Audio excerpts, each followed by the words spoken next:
Welcome everyone joining us today on Big Bang Radio 89.1 FM are Chastity and Ian from the band Beauty in the Breakdown. Hello guys. Hi, good morning. So let's get right into some questions. How did Beauty in the Breakdown form? Wow, you want to take this one?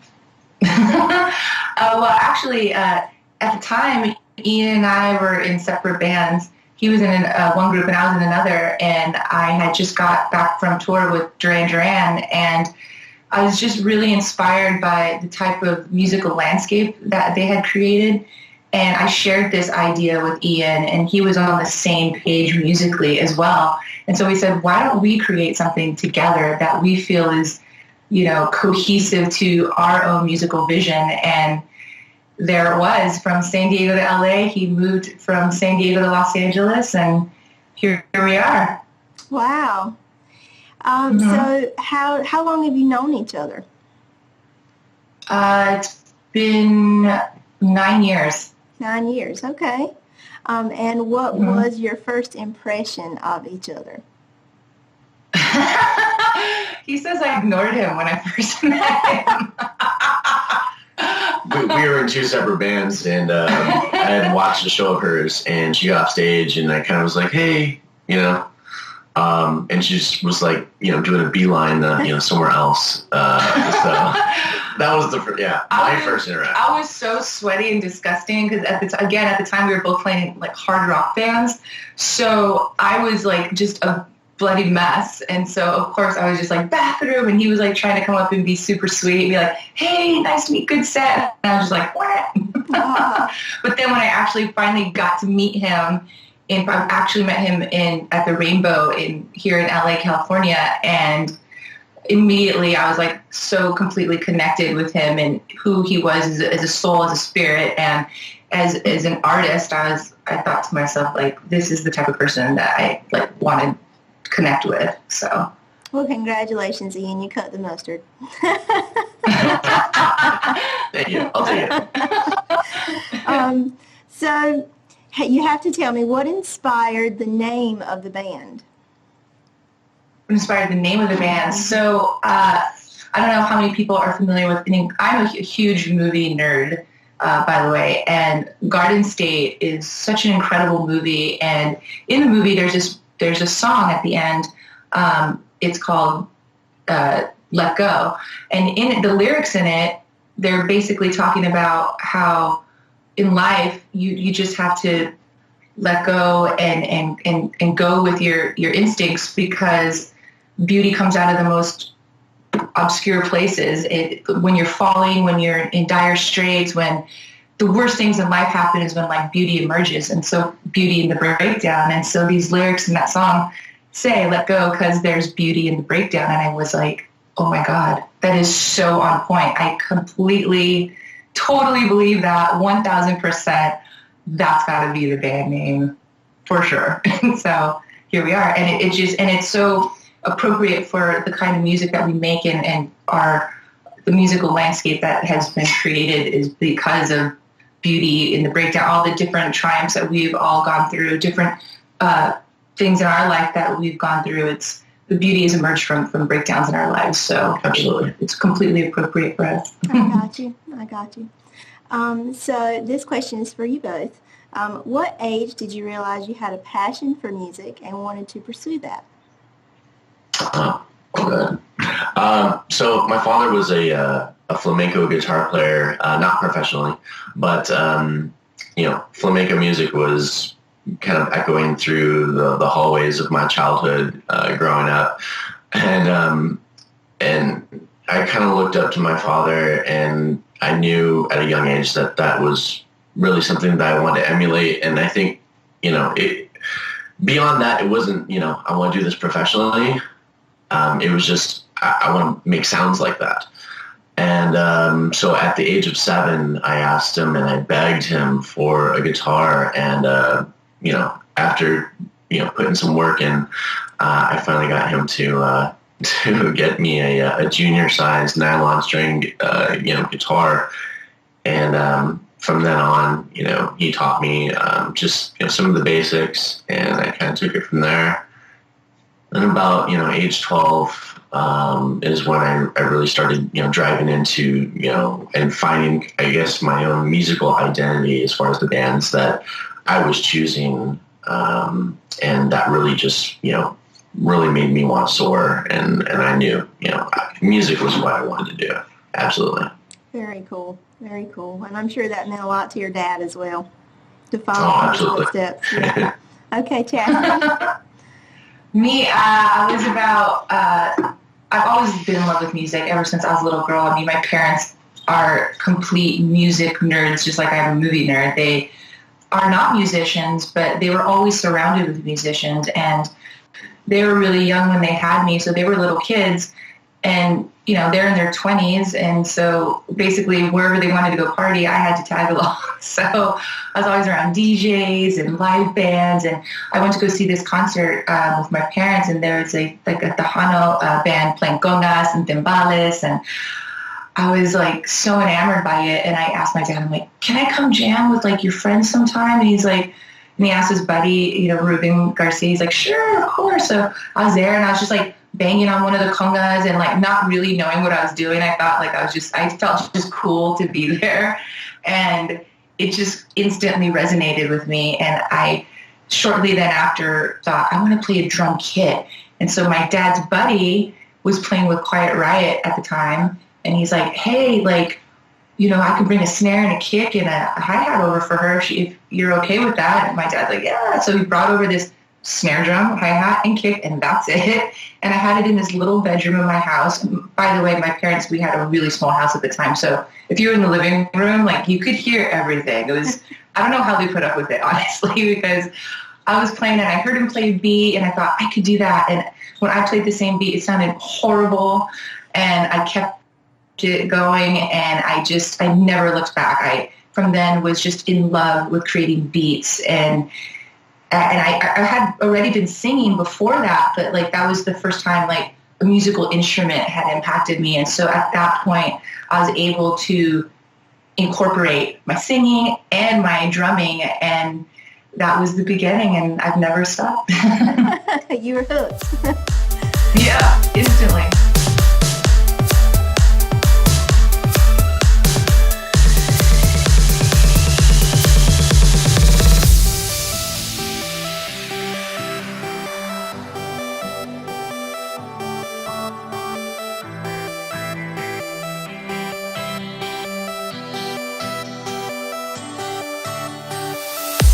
This night, no go inside. I just wanna take off like a thief in the night. I will just stop talking and start the flight. And when I reach the sky, it'll be alright. And I know I'll always so far away, and the only clouds we see are gray. But if we keep on flying in the time we found, we don't need the ground, we don't need the ground.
Be alright when we reach the sky, and I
Well, you are Yeah. definitely, well, you both really, but you are definitely an example of, what determination, perseverance, and following your passions can do.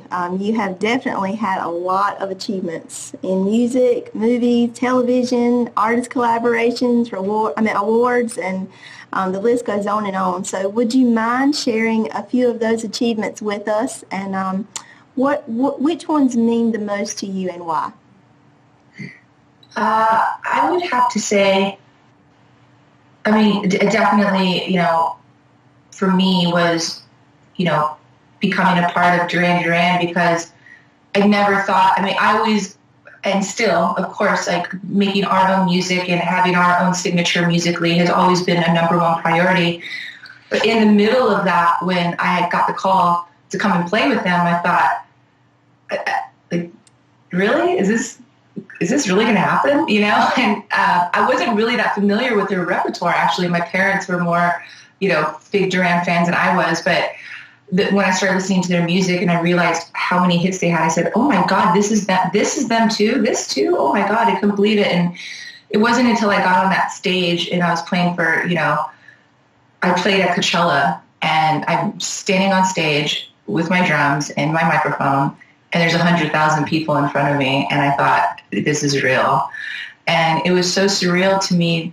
It felt more comfortable than playing for, like, for instance, if you asked us to perform a song right now, I'd be so shy. I mean, I'd get through it, of course, and it'd be awesome and it'd be on, but it's when you're playing for that many people, I just felt like a release. Like I was able to exhale. Like I felt home. I felt like this is where I want to be, and being on that stage, playing for those many people and having that connection, it elevated my soul in a way that nothing has ever elevated me before. So I have to say, it's going to be one to top. So we have our work cut out for us, but for sure, we're up for the challenge. We'll be there soon. So yeah, Ian, that got to be you as well have a very, very impressive musical background. Would you mind sharing some of your achievements and which ones mean the most to you? Sure. To be quite honest, for me personally, I think that biggest achievement is really honestly the fans. People that have followed me, from my other groups, from other musical endeavors, and that have followed me into what we're doing together. Beauty and the Breakdown. It's become something so important to me. And to really have fan support, people that are passionate about the music, just like we are, for me, it truly is the biggest, compliment is that when, there's people that, maybe people that you don't know, or vice versa, that are as passionate about the music as you are. And, coming from someone, and being a creator and both of us that have kind of, driven some of this musical, things, that it comes from a place that we've both been inspired by. I mean, that's just, for me, that's really something special, is really the fans. Absolutely. I totally agree with him on that too. And just to further his point, because, we had all these beautiful blessings have, been brought our way, like him being in movies and, touring and all these great things, and, playing for DD, like those are all wonderful, beautiful blessings. But the true blessing is the people that are connecting with what we do. I mean, that's why we play music. I mean, that's the only reason why we play music, because if we wanted to just play music for ourselves, I'm sure we'd get part of ourselves eventually. It's like, what's the point of doing something great if you can't share it? And the people that have managed to, it's the fans, the people that have built us to get to this level of, to this level that we're at now, and we're still pushing forward. Of course, we have so much more in store, and, I couldn't agree more with him. I mean, it is in itself one of the best achievements as well. So I totally agree. Good job. For sure. So your latest singles, Satellite and Around the World, are described by you both as being songs that are about letting go of your inhibitions and being with the ones that bring out the best in you. Who wrote the lyrics for those songs, and what was the inspiration behind them? Well, I wrote the lyrics to the songs, but Ian definitely he has his input, of course, because he writes the music and, being the guitar player, and he'll come up with the riffs and the melodies, and I'm like, oh, yes. And, we both. Don't ask me to write lyrics. He does really know he should. Put that. When he contributes, he actually has really good ideas. But we have these like jokes where it's like, don't let the Merlin come in, because we're like something like, things that like a wizard would say, or like Yeah, if a wizard said it, then don't put it in the song. That's kind of a rule.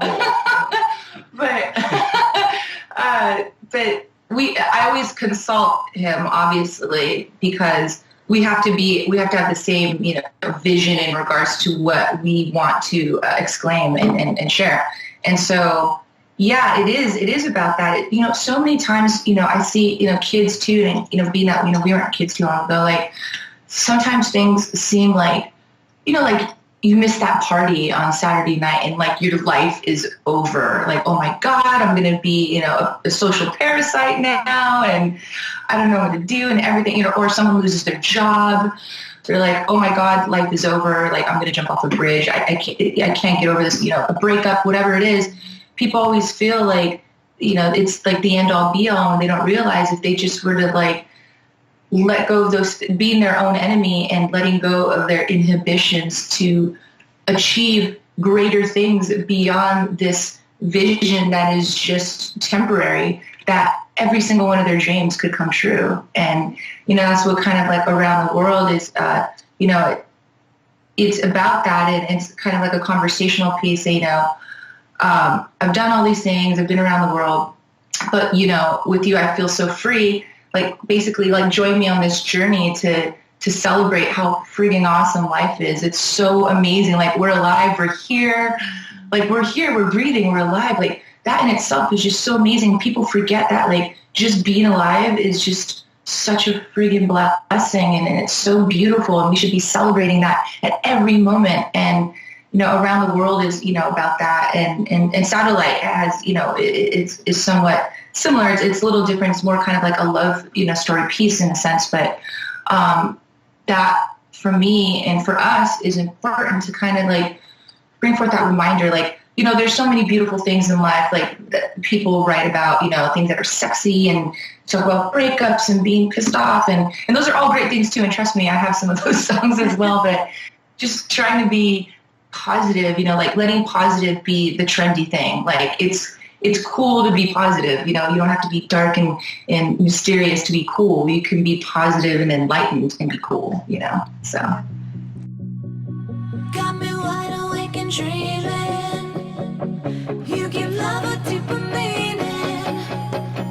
Keep exposing all my secrets. And you got my heart beating on my chest. Out of breath. Don't give up, not till we're above the clouds. I'll give it till there's nothing left. I'm obsessed. Keep it up, we ain't never coming down. Every time I close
write songs, do you start off wanting to evoke an emotion, or do you start off with a certain message? How does your writing process usually happen?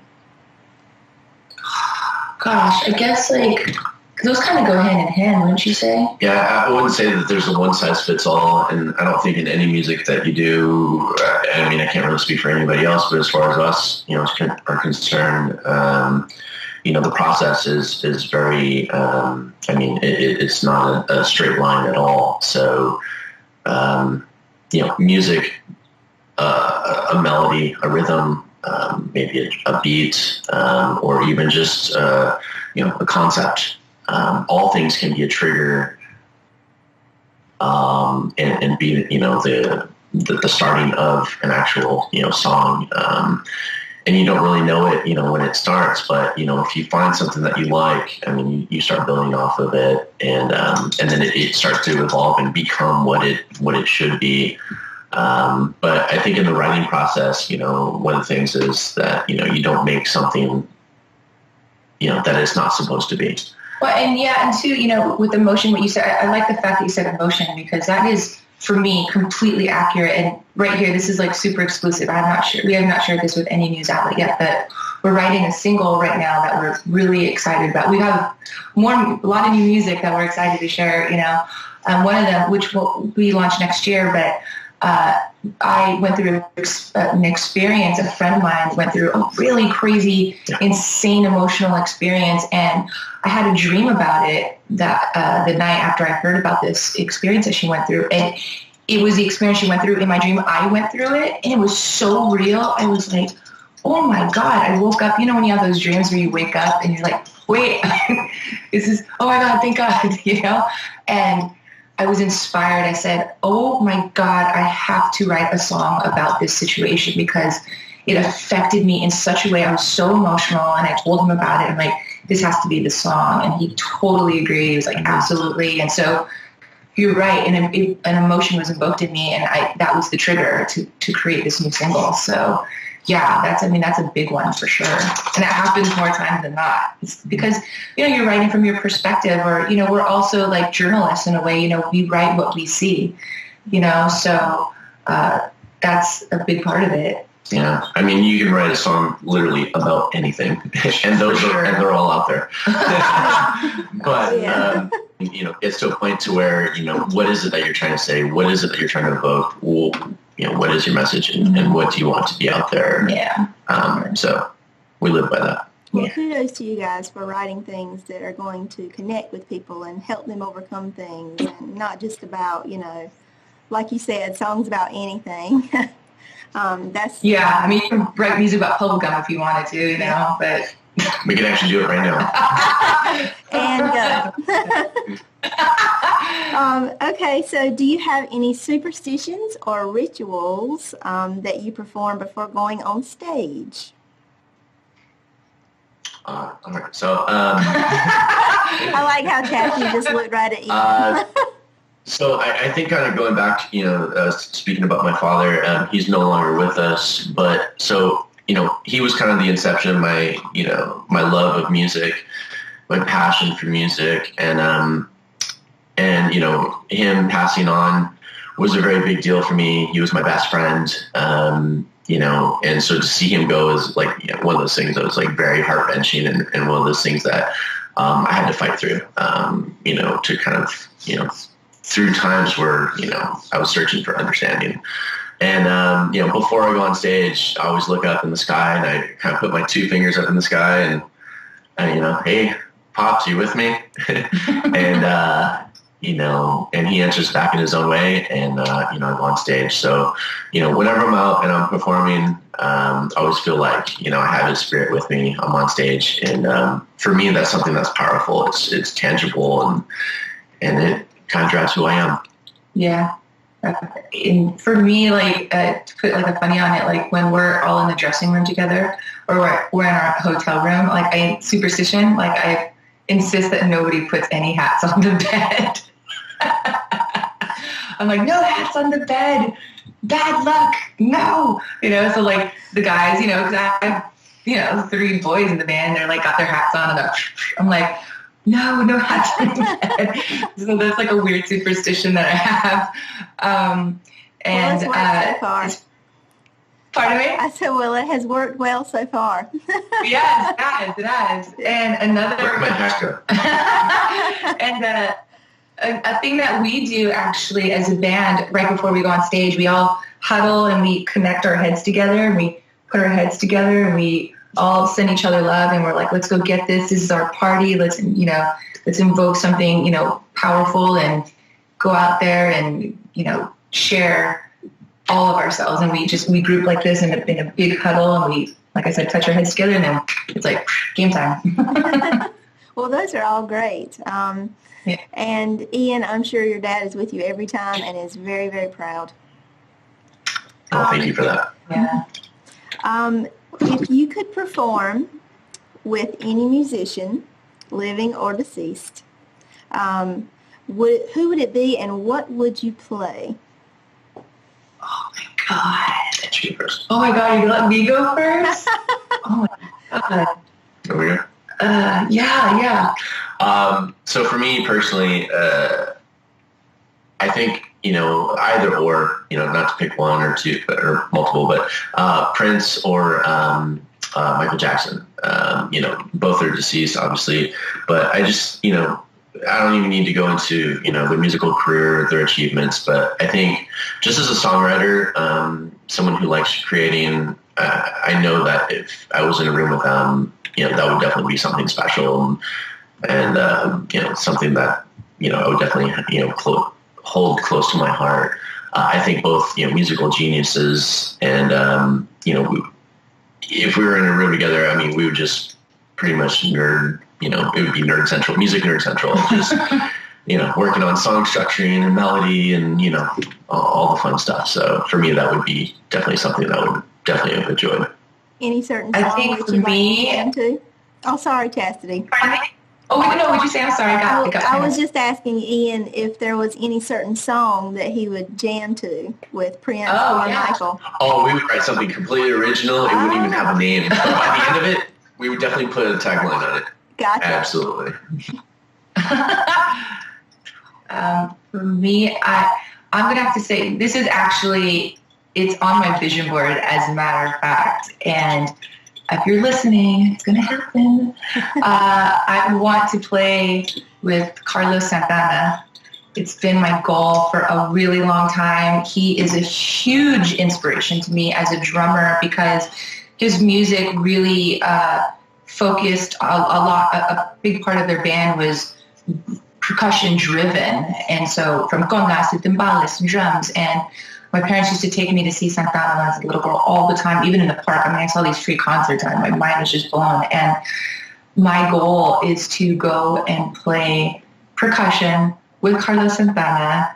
And it does not matter what we play. I just want to be there creating and vibing. And just like Ian, like we don't even know what it's going to be called, but it's going to be spectacular. And it's going to happen. I know it. I feel it. And his wife, Cindy Blackman, one of the most amazing female drummers, played with Lenny Kravitz.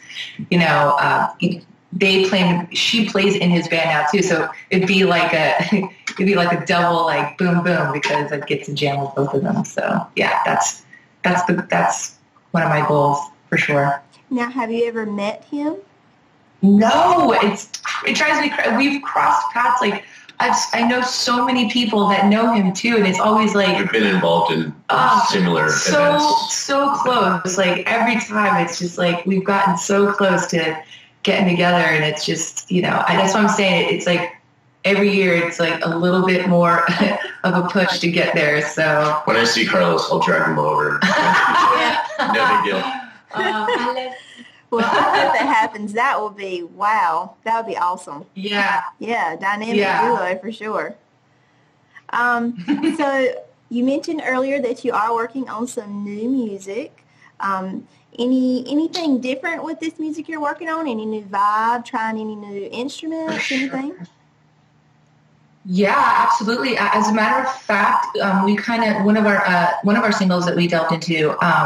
We've kind of delved into I don't want to necessarily say hip hop realm, but ish. I mean, there's definitely some realms of some like kind of downbeats that we have not hip hop trap. Yeah, some like trap beats that we've never, we didn't do in our last record in Neon, but we've been experimenting with in this new realm of music, and of course still with the EDM premise and with an upbeat dance tempo. I mean, that's still a big part of what we do. But adding this new flair to it and more djembe, there's a lot more African percussion, which being one of my specialties, is in it as well. And so it's really exciting because it's still very much Beauty and the Breakdown, of course, but it's just, a next level of it. And with these, different types of beats and musical inspirations, it's a fresh new sound for this new record that we'll be working on. So it's exciting. We can't wait. Do you want to share any working titles? Ooh. No. We could. Put you on the spot. Oh, actually, one of our working titles is called Firebird. Ooh. So, yeah. That'll be next for this. Yeah. So we're really excited about that one. So, it's going to be awesome. Ooh, that's awesome. I'm actually a Firebird. I graduated. That was my high school mascot. Oh, cool. Look at that. Personal connection to your upcoming album. So you get the single first. Yeah, very cool. Very cool. Well, we look forward to getting that for it to come out and getting it in rotation here for our listeners. Very cool. So speaking of listeners and fans, what is the best way for them to keep up to date with the happenings of Beauty and the Breakdown? BeautyandTheBreakdown.com is our site, and if you go on there, you can sign up to join our email list, so you can get newsletters about everything that we're working on, and it's all up to date, always current. Also on Facebook, where our tagline's Official Beauty and the Breakdown, so it's Facebook/Official Beauty and the Breakdown. Okay. And we're also on Twitter, which is at BITB Music. And we're also on Snapchat now, too. So Beauty and the Breakdown, Snapchat. Okay, very cool. So, yeah. That about wraps it up for me. Is there anything that you wanted to share with the listeners or anything that we haven't covered? Just that,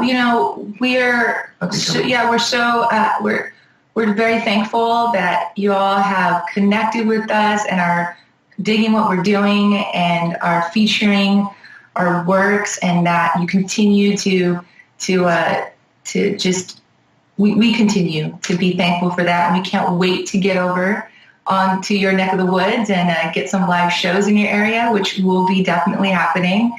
And we're grateful, we're thankful, and we're happy to see this grow, and you're a part of that growth. And we're just, again, so very blessed. Thank you. Yeah, absolutely. Just, big thank you to the fans. And, please don't be shy. Please reach out through the various plugs that, and if you want to go over those, you can. We will get back to you. Send us messages, ask us questions. Absolutely. Be engaged. We love hearing from you. And we'll definitely get back to you. And we answer all our emails personally, which definitely takes long, but we are really big on that. We don't filter it through management or anything like that. We answer every single email individually, and so we love hearing from everybody. We love it. So throw anything our way, and we'll absolutely connect with you on a personal level. So. Well, thank you both so much for taking time to talk with me today. It has been my pleasure speaking with you both. Thank you so much. It's been our pleasure, too. And we definitely wish you all the best here at Big Bang Radio. If there's anything that we can do to help put the word out about new music or anything like that, feel free to connect and, just let us know what we can do.